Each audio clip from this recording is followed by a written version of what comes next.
Pourquoi est-ce que la campagne de votre débattrice du soir ne marche pas, selon vous? Bien, je ne vais pas lui souhaiter de réussir. Donc, Ça commence bien. je ne peux pas tellement expliquer pourquoi ça ne marche pas. Peut-être qu'il y a un problème de sens. Quand on a un Jordan Bardella, un François-Xavier Bellamy qui promeuvent des politiques qui sont relativement proches, on se demande où est l'intérêt d'avoir une proposition politique supplémentaire. Sujet, je crois que vous portez une part de responsabilité dans le projet que vous défendez. Il y a un cocktail explosif, si je puis dire, dans votre programme, qui est un mélange à la fois de laxisme judiciaire. Vous considérez dans votre parti que la prison n'est jamais la solution. Vous défendez une politique migratoire totalement ouverte, et on connaît aujourd'hui le lien indéniable entre immigration et insécurité. On y reviendra. Vous appelez de vos voeux une société multiculturelle, dont on sait qu'elle est une société bien souvent et malheureusement multi-conflictuelle. Vous avez des ambiguïtés indéniables, avec aujourd'hui la gangrène islamiste dont je vous parlais tout à l'heure. J'ai une question, répondez-moi. Vous étiez opposé à la fermeture du lycée Averroès, proche des frères musulmans, ou pas? Non, je n'y étais pas opposée. Et mon parti n'y était pas opposé. Donc vous n'étiez pas d'accord avec Marine Tondelier? Vous plaisantez ou quoi? Elle a pris la défense. Pardon, excusez-moi, je l'ai pris à l'envers. J'ai pris à l'envers. Si, je suis d'accord avec Marine Tondelier. D'accord. Donc je suis d'accord avec Marine Tondelier. L'ouverture d'un lycée proche des frères musulmans. Je considère qu'il faut défendre cette hostilité de principe. Elle s'adresse plus précisément à des groupes de personnes ou des individus qui viennent de l'étranger. Et comment est-ce que vous faites ça? Eh bien, vous manipulez la peur, Madame Maréchal. Vous êtes mal à l'aise. Non, je ne suis pas mal à l'aise. Vous êtes mal à l'aise parce que vous êtes ambigu. C'est vous, parce que votre parti, c'est vous qui êtes mal à l'aise. Vous savez, vous manipulez la peur de l'inconnu, la peur de l'étranger, pour cacher toutes les questions auxquelles vous ne savez pas répondre. sur le fond. Mais vous savez, Madame Maréchal, ça a un nom de faire ça. Ça s'appelle la xénophobie. Ça s'appelle la xénophobie. Vous Ce que vous faites, ça s'appelle de la xénophobie, Madame Maréchal. Alors, je vous annonce, c'est une technique de Madame Toussaint lorsqu'elle est mal à l'aise sur un sujet. Donc elle parle sur vous, elle répète République, haine, extrême droite, voilà.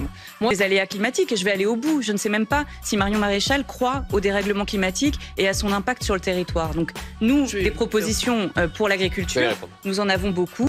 L'objectif est de faire en sorte qu'il y ait 25% de l'agriculture qui passe en bio. Or, vous n'êtes pas sans savoir qu'aujourd'hui, c'est un marché qui malheureusement ne trouve plus de débouchés parce que tout le monde n'a pas le luxe, comme les écologistes, de pouvoir se payer des baguettes en Biocop. Et donc, la conséquence de...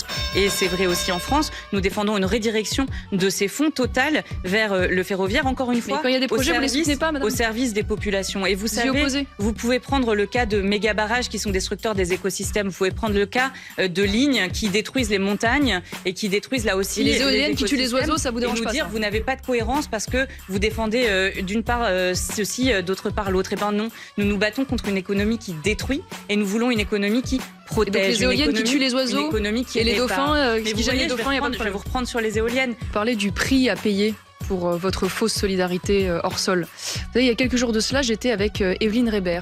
Évelyne Reber, à l'occasion de la commémoration de la mort de son fils, elle a perdu son fils, Julien, qui a été tué par un réfugié soudanais djihadiste. Il n'est pas le seul d'ailleurs, cet homme a causé la mort d'une autre personne et en a blessé plusieurs autres.